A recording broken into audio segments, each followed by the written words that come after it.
Lunchtime video, how was Burton? I had a great time. Really, really good. It was fun. It was nice to be on the terrace. It was a nice crowd. We sang constantly. Could you hear us? I could hear you very vaguely every now and again, but I was also in a bar. Right, okay, so there's other noise going on there. Yeah, I thought the fans were boss. I mean, it's always nice when Liverpool are playing very well and everyone has a good time, and it was very evident early on that it wasn't going to be a shock. Yeah. So you just got to kind of enjoy yourselves, enjoy the Reds, and enjoy lots of goals. Felt great, to be honest with you. It looked great, and it did. Every now and again, it came through as though there was a real sing-song going on. There was a slower version of Scouser Tommy that came through over the telly. Yeah. Just felt like you're right to say that. It has a bit of a pre-season quality to it. You do wonder whether or not when Burton saw the team sheet, they sort of thought to themselves, well then. Do you know what I mean? But I did think that, it did have a bit of a pre-season quality to it. They didn't seem to be. They knew it was gone. I think as soon as Liverpool scored the opening goal, you got the impression the Burton supporters and the Burton players sort of knew, well, that's that then. Yeah, you wonder with fans in this situation whether they enjoy it, whether they can actually enjoy watching these elite level footballers, or whether they're just furious with their own team. Exactly, and furious that it's kind of not going to happen. I don't know. They'll have to answer that for themselves. But I certainly enjoyed it. It was a lot of fun to watch Liverpool score many goals and play so well, and I think it was a nice boost as well, and I think that's why he picked such a strong team. It's not just obviously because he wants to get through, but I think if he makes 11 changes and then they win, and the lads who played against Burnley have still got that going through their heads all week, whereas now they've got to enjoy the win, got to enjoy scoring, and I think it's quite nice now that everyone who you'd want to have a goal has got one. If that makes sense. Yeah, that's a very fair point. So I think everyone's off the mark now, which I think is quite a nice of the place lads to who be. are playing up front. Yeah, lads in attacking positions have all scored. So not just Sturridge, Origi, but also Mane, Firmino, and Coutinho have all got goals and now. Lallana. And Lallana, of course, yeah, as well. So that's nice, really. That's nice that there's so many off and running, and good for them as well. That and hopefully all of them are going to have good scoring seasons. Who stood out? Mane.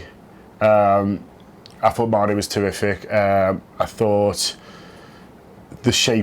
generally that the balance looked better, and I thought a lot of that was to do with Emre Can. So although I don't think Emre Can was doing anything particularly spectacular, I think just having him on the pitch helped Henderson a lot, helped everyone a lot in midfield, really, and helped to kind of balance a lot. I think Origi and Firmino dovetailing worked better than Sturridge and Firmino did at the weekend. That might not necessarily be anything to look into. That might just be a coincidence, or it might be other things were working. Yeah, exactly. Yeah, but I thought that kind of worked better in terms of how they were swapping positions and things like that. And obviously it was nice to see Danny off the bench and get a couple. I think that might be his role for the next few weeks. But what a player to have to do it.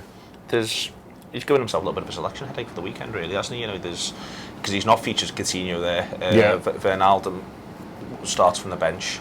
It's Firmino working off the left. I felt it worked well. Yeah. Firmino working off the left with someone doing the donkey work up front. Firmino able to come and get involved. The key thing I noticed was I thought Liverpool were doing better work in wide areas and then coming inside, whereas against Burnley it felt like everything was inside and congested, whereas it felt like more like Chan's playing in the middle of the pitch, Origi's pulling left, Firmino's left, Mane's gone right, Klein's on the overlap, he's going to get there, Lallana's tend to be joining to the right, Henderson tends to join to the left, and then before you know where you are, suddenly then they converge towards the goal, if you know what I mean, at the right time, and that was the complete opposite to Burnley, where it felt like everything was inside until there's a ball that goes outside to Milner and he's 40 yards from goal and he's got no help. Yeah, no, definitely. They were working with the fullbacks a lot more and working with them and both fullbacks want that. Certainly James Milner, he's looking for, he's good at the interplay. He's looking to get involved. He wants to do that. Whereas on, as you say, on Saturday, it was, you provide the left hand width. And Klein, you provide the right hand width. And I don't think either of them really want to be doing that. They're intelligent footballers, they're good passing footballers, and they want to be getting involved in playing, they want to be working with people. But as you said, that wasn't to the detriment of players in the box. And that's why I was talking about the two up front dovetailing. Really, all three of them were doing it, really. They were managing, okay, if one pulls wide, then the other two are in the middle and kind of taking it in turns. And it was really, really hard to play against. And, the Burton defenders were just kind of looking over their shoulders all the time.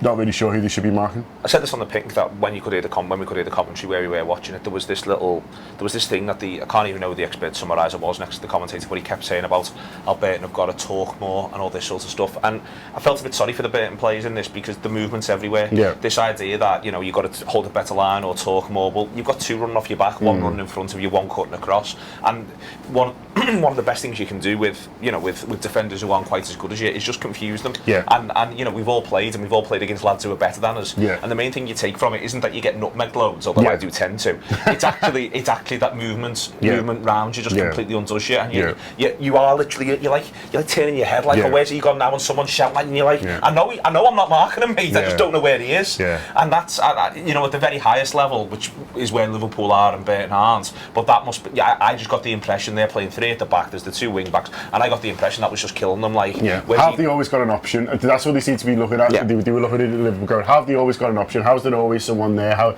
it's not anything, as you say, it's not a fella going past four players and kind of scoring like we said Mane did with Arsenal. It's just intelligent play, it's just simple play, and they just didn't have any answers to it. And it looked obviously cut above, but it's not easy to go places and win 5-0.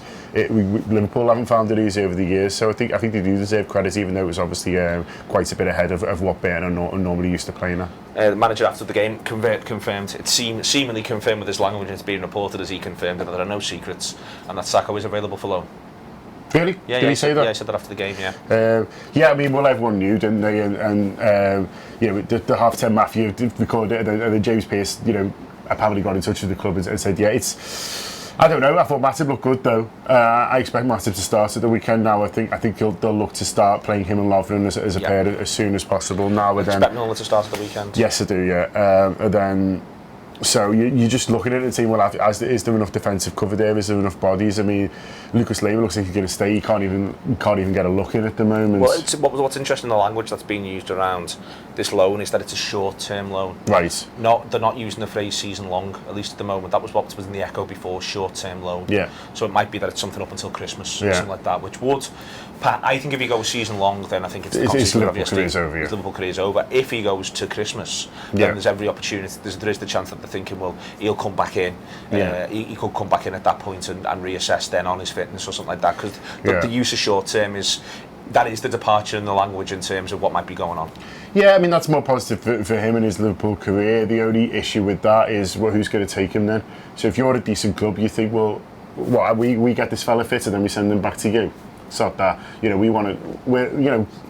most teams will be looking for the centre half of the season. Yeah, centre half of the season and a centre half pairing for the season as well. You don't want to be kind of switching around, and so I think you're looking at clubs who may be getting a little bit desperate to think, we'll just get him in now to plug a hole, and then we'll have another look in January. And so I think you are limiting the clubs you look at. So it wouldn't surprise me if you see him go to a slightly more of a mid-ranking team. Yeah, than you'd expect. This idea that he's going to go play centre half for AC Milan or something, I really can't see it. You might have to drop down, not necessarily divisions, but pecking order quite a bit more than you think. The thing that occurred to me when I read the short-term thing is that maybe if West Brom end up doing something with John Evans, Nodder Evans, towards the end of the window when they send him to Arsenal for 20 million quid, they might just think, well, let's solve this problem till January. Yeah. It could be. Yeah, it might be one of those. But I noticed that the Sunderland came out and said that they weren't interested. And it's people say, well, why wouldn't Sunderland be bothered? But it is that sort of thing. It's thinking, well, actually we don't want to be shoving someone out to then having to necessarily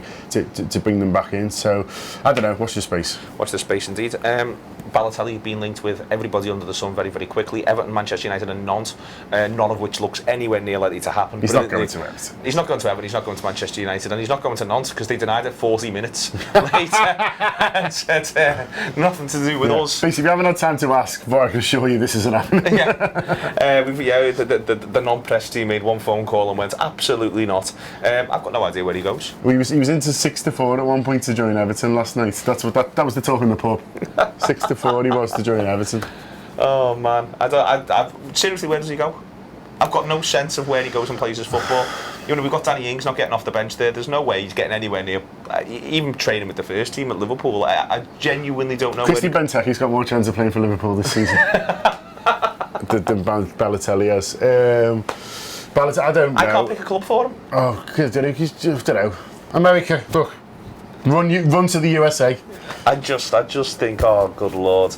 The very idea that Liverpool was his last throw of the dice, and I thought at the time that feels like it's overstating things, but actually no, Liverpool might have been his last throw of the dice. Someone will take him. Someone, surely. There's always someone mad. There's always someone who'll give it one more go, and maybe he'll go there. And apart from that, that's pretty much all the news that's fit to print. It's quite a lot. It is quite a lot. So on Tour Player today, John's recording a Central League show, and Coach Owen, very busy. They'll both be out today, and Rob's doing a tour unwrapped about the game last night, and that'll be out tomorrow morning. So that Central League will be out later on today. The Coach Owen will be out sort of mid-after. Oh no, sorry, I've got myself. Oh, it will come out as well. But Wildcards is coming out from last week, so there'll be 3 shows today on Tour Player. £5 a month. 3 shows on Wednesdays like that. Hey, spoiled. There was a pink last night. Paul Senior and Steve Graves, very, very good. Really enjoyed doing it, and both told massive sense. Haven't been on for a while, so it was good to get them on. Also, what are you doing? Oh, these posters. These posters have come, and they are telling you about. Is this good? Does that look good, Sean? It does, doesn't it, mate? Just right in there, filling the shot for you there. The book launch of Ring of Fire on the 9th of September from 8 p.m. till late. I believe that's when you do your best work, isn't it? 8 p.m. till late. Like DJing? Might have to turn into that. So it's Jamie Carragher in conversation with John Gibbons and Simon and author Simon Hughes to talk about this book, Ring of Fire, which I've started today, and it's very, very good indeed. Tickets are, how much are they? £5, and they're available exclusively from ctickets.com. You can see there at the bottom. If you haven't decided to commit to that, it's at the Liverpool Guild of Students in the city centre. Really will be worth getting down. The only reason why I'm not there is that I am on holiday and getting some time away, and it is what it says it is. It's LFC players into the 21st century. It won't get bigger than that. And I've been assured by Mr. Andrew Heaton that tickets are becoming scarce. They've moved from sort of generally available into you might want to rush into scarce. The next step is rare, and then they become on StubHub. I don't know if we'll quite get to that point, but tickets are becoming scarce. So if you're thinking about it, I know Liverpool on the whole tends to buy its tickets late. You might need to maybe change your behaviour a little bit on this one. If you do fancy it, do come down. As I say, I'm sure it'll be absolutely terrific, and you must be looking forward to it. I am looking forward to it. Looking forward to it immensely. Can't wait for Jamie making fun of me in front of more people. That's what he's mostly about. That's the reason why I'm on holiday, to be honest. It takes me off the hook. Listen, thank you very much for watching this one. Let's all rock and roll.